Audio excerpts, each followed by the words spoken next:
How about now? All right. All right, let's go ahead and take our Bibles. Genesis chapter 19. Genesis chapter 19 and verse number 15 is basically where we're at. Yeah, I catch my slides up to actually where I'm at.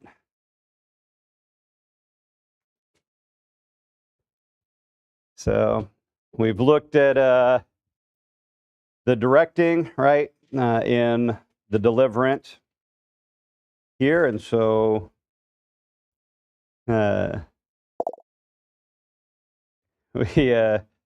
last week we looked at the condemnation, right? The angels had to hasten Lot to leave, right? Because Lot wouldn't leave, which is absolutely crazy.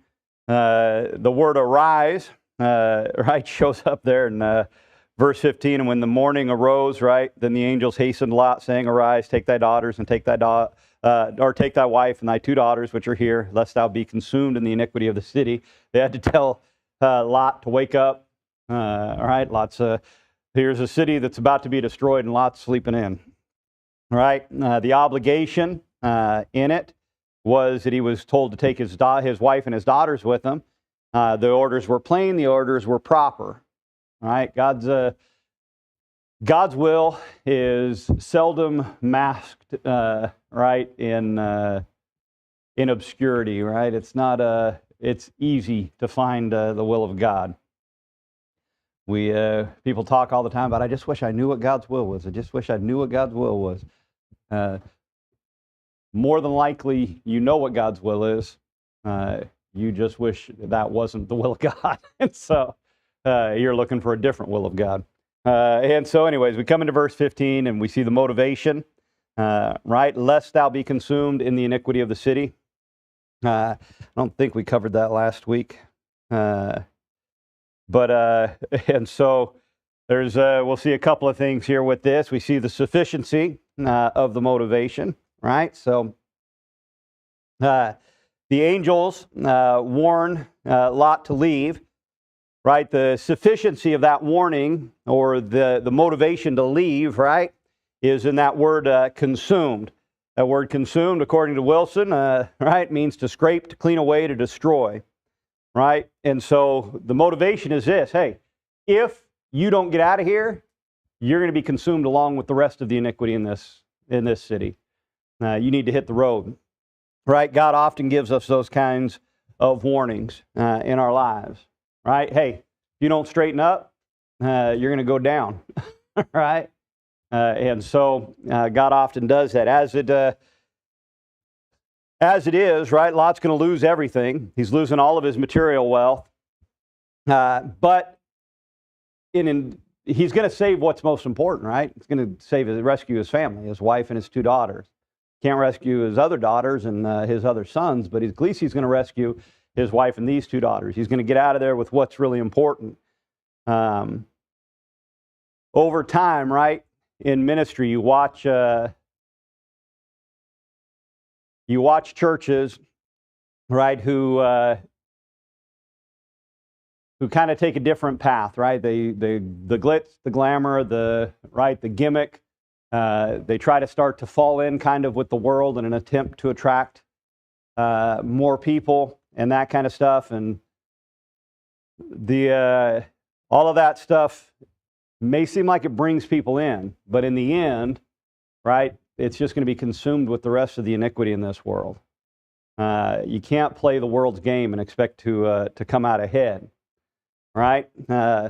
Butler puts it this way. He says, if Calvary and the promise of escape from hellfire do not move folks to action on the spiritual front, but they will only be moved by such things as pie in the face on the Sunday school superintendent, or a bevy of celebrity guests in the service, a demonstration by a karate or sword expert, or the challenge to beat another Sunday school class or church in attendance, then these folks are a miserable lot, he says, pun intended, spiritually. Right? And that's the truth. Right? I mean, can't say it much better than that. If you're not motivated by keeping people out of hell, and you're not motivated by the fact that you're not going to hell, then what good would all of that stuff do in motivating you? right? So,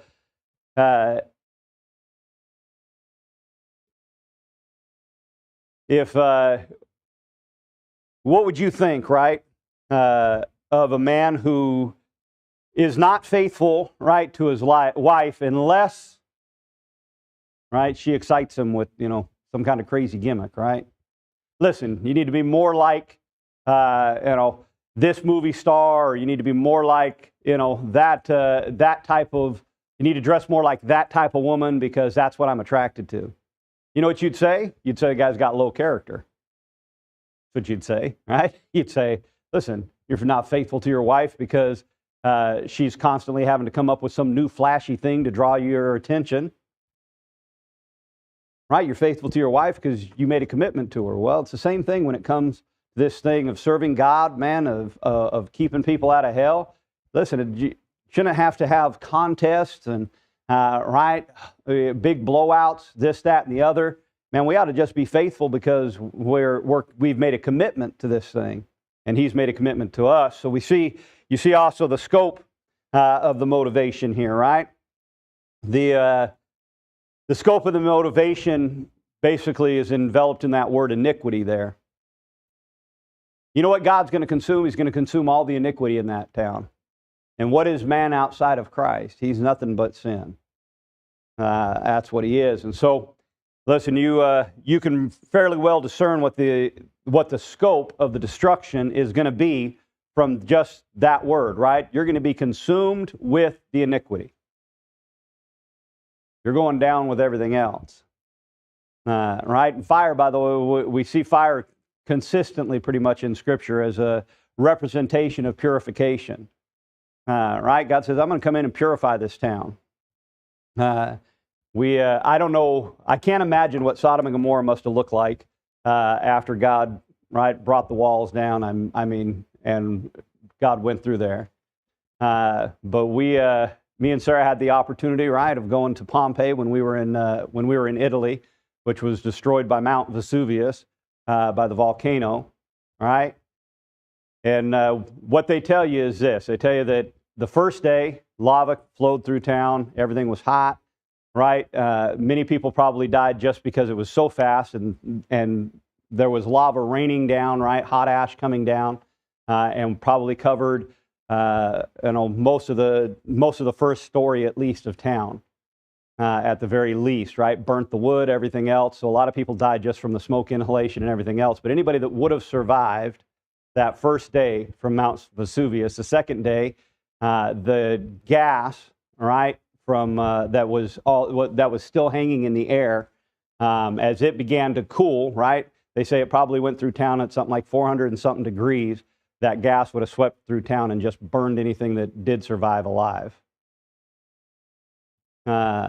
They have plaster casts that are made of people from some archaeologist who was going through there, and they were finding cavities. And so he came up with the bright idea of, once he poked a hole in a cavity, of just filling it with Paris of plaster, right, to see what it formed, and they found bodies. They've got several bodies basically that are made out of plaster casts, right, of them laying on the floor. The one that me and Sarah saw was of a young girl. She's probably, they say she was probably 18 or 19, but about this tall. They were short people. She's laying on her face on the ground. She's covering her face with her scarf, and her elbow, like this, laying down on the ground, trying to cover herself, and trying to survive. Right? God swept through Sodom and Gomorrah in even more devastating fashion. Right? Wiped that place out. The scope of it was complete. The scope of Pompeii was complete. It destroyed the entire city. Right? And so, listen, from the context here, right? We believe, as do others, right, that this was the punishment of God. But the lesson, right, is to teach us, right, that listen, you don't want to be consumed with the iniquity of this world, because the iniquity of this world is going to go up in flames. Right? That is the lesson to us.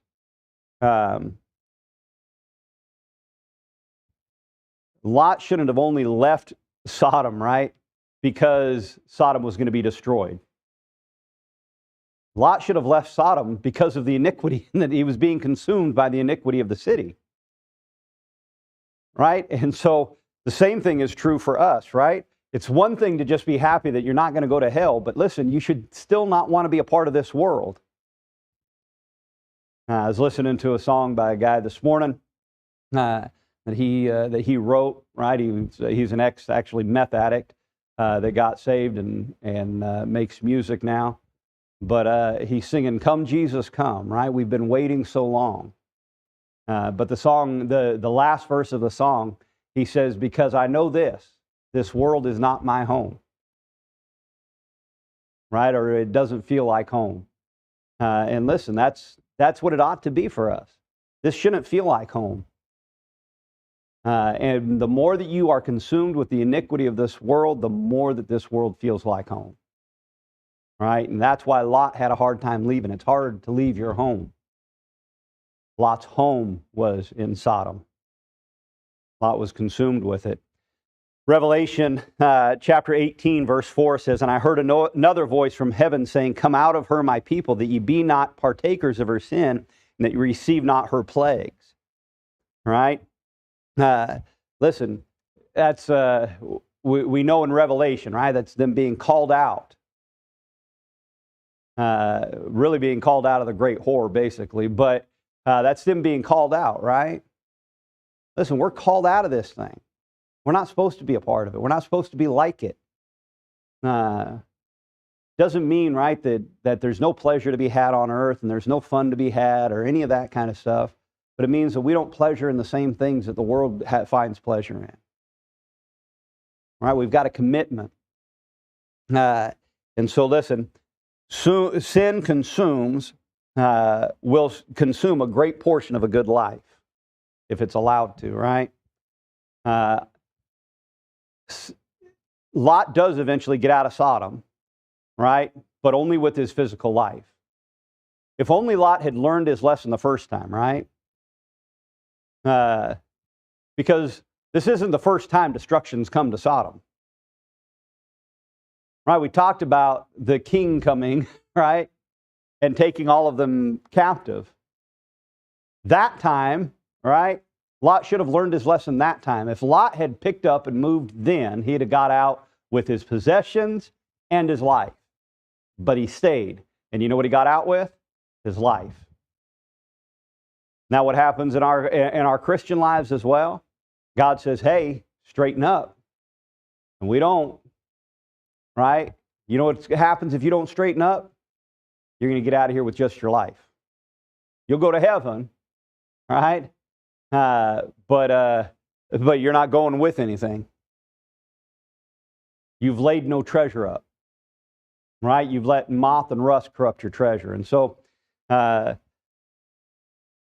when we think of sin, we should think of punishment. Right? That's what the lesson that we learn from Lot is that sin brings God's destruction. If I continue in sin, God's going to destroy what I'm building. If I continue in sin, God's going to do away with all that I've laid up. That's what it comes down to. Listen, there's a profound truth to be found in Lot's life, right? That sin brings pain. Right? That's the root of sin. Well, here's the way that McLaren puts it, right? I think I've got it here. Yeah. The two meanings are a testimony to the profound truth that at the bottom they are one. Sin being pain or punishment in the root, and pain being sin in the flower. Right? Basically what McLaren's saying is this. Sin is the root. And sin can only bring forth one flower, and that's pain. When sin blossoms, it always brings forth pain in your life. right? Then we see the delaying and the deliverance, right? Here he says in verse 16 there, and while he lingered, what a crazy word, while he lingered, the men laid hold upon his hand and upon the hand of his wife and upon the hand of his 2 daughters, the Lord being merciful unto him, and they brought him forth and set him without the city. Listen, it's crazy that Lot is so sluggish to leave. He lingers. He lingers to such a point that the angels each have to take one of them by the hand and drag him out of the town. Right? One in each hand. That's right. There's 2 angels. There's 4 people. The angels have to literally drag him out of town because Lot wouldn't leave. Lot's problem wasn't that he rejected the message of leaving Sodom. Right? He didn't reject it like his son-in-laws and his sons did. Right? They laughed, belittled him. Right? They scorned him. But that's not what Lot did, right? Lot just delayed. And listen, the rejection of God's message sometimes looks like you making fun. Sometimes rejection of God's message just looks like you saying later. Maybe later. How long can I wait? How long before I have to get right, God? Right? And that's Lot's situation. You see the reason for the delaying, right? Barnhouse puts it this way. He says, to the spiritually minded, there are no justified reasons for lingering in Sodom when divine judgment is imminent. They would ask such questions as, how could Lot have any affection for a place where the inhabitants were so filthily depraved as to come to his door at night seeking to vent their depravity upon his guests? How could a just man linger in a city where he had almost been forced to sacrifice the honor of his daughters? Yeah, how? Right? Well, he's crazy. But the reason is because worldliness, right, confuses the mind and the heart of the believer. Worldliness always causes confusion. Well, which way should I go? What should I do? Right? Listen, you know what is spiritual, you know what is moral. Only worldliness can confuse it. That's all there is to it, man. We see the rejectors here, right? Which were like his son-in-law. F.B. Meyer says, Lot seemed infected by the skepticism which had ridiculed his warnings. Right? Maybe Lot thought to himself, wonder if they were right. Maybe I am crazy. Maybe I didn't really see 2 angels. Right? Listen, the worldly-minded person is always more influenced by the actions and words of the unbelievers than by faith. The worldly Christian is always affected by what the world says and what the world thinks more than they are by what the faith says. It's easy to, it doesn't take much, man, just a couple drops of worldliness and you start doubting whether, do I really have to go to church every Sunday? Do I really have to tell other people about Jesus Christ? Do I really have to do these things? Do I really have to love my neighbor as myself? I really have to do all this stuff? Doesn't take much worldliness to put a question mark in your mind.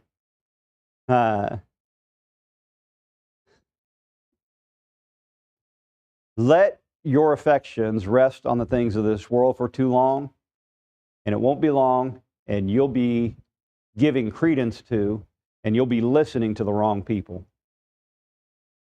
Just set your affections just for a little while on the things of this world. You'll start paying attention to people you never should have listened to in the first place. Listen, and for us who, right, we say, no, you know what, I'm gonna walk best I can, the straight and narrow, and these types of things. Listen, don't let the fact that your message is rejected make you question the message. The message isn't the issue, the hearer is. The problem with the message today is not that the message needs to be updated, it needs to be changed, it needs to be modernized, right? It needs to be set in a more liberal tone or whatever, however you want to put it, right? That's not the problem. The problem is people need to pay attention. Listen, we don't need to make the message more acceptable to the world. The world needs to accept the message as it's always been. God's never changed the message to make it more acceptable. We need to know the message, and we need to stick to the message, no matter who follows us or who abandons us. Right? I'm not talking about personal, right, just personal opinions and stuff like that. Talking about the message, though. The second reason that he delayed was his relatives, right? If it should go without saying, right? But that as a spiritually minded person, you should understand that your family doesn't come between you and God. And that's really hard sometimes, both for the spiritually minded to accept, and it's very hard for the family of the spiritually minded to accept. You're not going to come between me and God. If it's a choice between you and God, I'm going to choose God. You can go with me, you can stay home. Doesn't make a difference. I'm sticking with God. Right?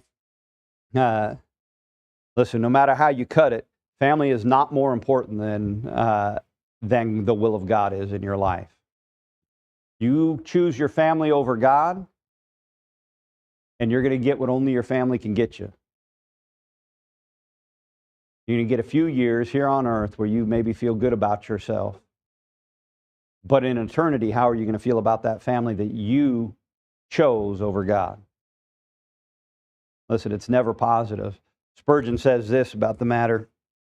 Spurgeon says, when Lot lingered, he was defeating his own purpose and doing the worst imaginable thing if he wanted to convince his sons-in-law that he spoke the truth.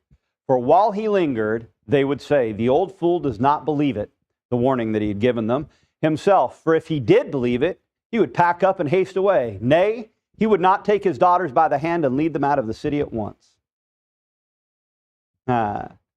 If Lot's as much to blame for his sons-in-law's rejection of the message as they are. If Lot had gone home that night, packed up and said, we're leaving, the possibility that his sons would have saw that and said, we're leaving with you, right? Our bad, I guess you're serious. But while he lingered, the effect of his message lessened. The same thing's true in our lives. Listen, when you disobey the will of God in favor of your family, you are hurting your family. I promise you, you're hurting your family when you disobey the will of God in favor of them. Then you see his money, right? His riches. Listen, another great reason for Lot's delaying to leave Sodom was his money. He didn't have time to pack it all up. Go and collect from everybody that owed him. Right? It's hard to leave money behind. The number of people who have not done what God wanted them to do with their lives because of a job and because of money is insane. I was just thinking about it this morning, right? I don't know if I've been fortunate, right? I can't really say, but I can say this. I have lived, what am I, 49 years old almost, I think, something like that. I've lived 49 years. I've never worked a job where I was required to work on Sunday. I've always had a job where I could go to church on Sunday. I've supported and raised a family on one. You say, well, yeah, but you were a pastor for a while. Yeah, it was a very short period of time in my life that I was full-time pastor, so you know. Listen, God has always taken care of me. And I'm not saying that I'm better than people who, no, I'm just saying, listen, money's not worth it. Money's not worth it. Listen, a number of people that I've seen move their family, right? And, well, you know, church is church no matter where you go. Maybe it is. But the will of God's not the will of God wherever you go. They'll pick up their family and move them and all kinds of stuff, man. Listen, money's never worth it. I'm not saying you shouldn't move your family. I'm not saying that you shouldn't take a job. I'm just saying if you're doing it because of the money, it's never worth it. McLaren says this about him. What kept him from quickly leaving Sodom? That which had first taken him there, material advantages. To escape meant to leave his wealth behind. If he goes out a pauper. So his heart, which is where his treasure is, makes his movements from Sodom slow. And that's exactly right. He went there for money, he stayed for money, and when it was time to leave, he delayed for money. Listen, if you make money your God, money's a tough taskmaster. Number one, you'll never make enough of it. Ever. I've never one time in all my life ran into anybody that says I make enough. Every success guru I've ever listened to, none of them will tell you that they make enough. They'll tell you that they're happy, they'll tell you that they're content, they'll tell you all that kind of stuff, but if you ask them, do you have enough money? Nope. None of them. Listen, if you start fashioning your life in such a fashion as to make money, it's going to lead you down a dark, dirty path. Riches were the great curse to Lot's life, all throughout his life. They separated him from Abraham in the first place, right? They resulted in him going to Sodom and going to live in Sodom, right? Which was a city that was under servitude to a wicked king. When he went there, that's what it was. But he went there for money. If Abraham hadn't intervened, Lot would have lost all of his riches the first time around and been put in slavery. But Abraham intervened. But he didn't. And listen, not only did so, his desire for money separated him from Abraham, took him to a wicked city called Sodom, and then took him back to a wicked city called Sodom when he got freed from being a slave. He went right back to it. Sound like anybody you know? Doesn't it sound exactly like us? Right? Listen, moral and spiritual carcasses litter history in the pursuit of money. If your heart clings to riches, to money, listen, you're going to lose your hold on everything that is actually valuable. Because money will never satisfy you. I was just having a conversation actually with Clay and Alexis yesterday. We were talking about some things. And I told them, I said, I'll tell you what, I said, you've never heard this, you've never heard anybody on their deathbed say, I wish I'd gone to work that weekend. I just wish I'd worked harder. Nobody says that. You've never seen anybody on their deathbed say, I just wish I'd made more money. But if you pursue money, you're going to lose control, you're going to lose your hold on what's really important. And God had rescued Lot and his goods once. But when he didn't learn his lesson, you know what God did? God separated Lot from his riches. That's what he did. Don't learn your lesson, God will separate you from the thing that you desire most too. It's par for the course. And then you see the ridicule here. Right? Worldly Christians always fear being made fun of for serving God. Right? It's tough. People do make fun of you for serving God. Right? They laugh at you. They'll slam the door in your face. Right? They'll make fun of you. Listen, it just goes with it. But Lot, here's Lot, right? He'd been messing around with the world. He had integrated his life into the life of Sodom. Imagine how embarrassing it must have been for him now to extricate himself from that. After he had interwoven his life with the life of those in Sodom, and now to just go, well, I got to leave because you guys are all wicked and God's going to rain fire on this place. That'd be a pretty embarrassing message to bring, right? Kind of like having to tell all your buddies at the bar, right? Hey, I'm a Christian. I got to go because I got to go to church in the morning. That's an embarrassing topic to have to bring up, right? Listen, that's the spot Lot finds himself in, right? Listen, if you are only going to serve God if you get a pat on the back and the world accepts you, then you're just not going to serve God. Because the world seldom praises those who serve God. And listen, and what a fool to delay, right? Because imagine how much more here, if he's embarrassed about having to leave in the first place, how much more embarrassing it must have been to be dragged out of town instead of walking out on your own 2 feet. Lot could have left with his dignity, right? Said, listen, God's told me to go. You guys are right. I've lived crossways with God for long enough. God has set my path straight, and I need to go. And walked out of town on his own 2 feet, but instead he delays and gets dragged out of town. Listen, if God has to drag you out of this world, it's going to be an embarrassing day for you. Because he will. Here's what I know, here's what I'm positive about for us as believers, right? God's not going to let us continue to act like and live like and participate in the world system. He just won't. If he's got to drag you out of it kicking and screaming, he will. And listen, you think that the world doesn't like Christians who serve God. Wait till God's got to drag you out of it.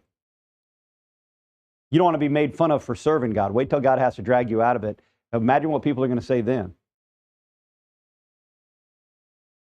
Right? And it happens, by the way, all the time.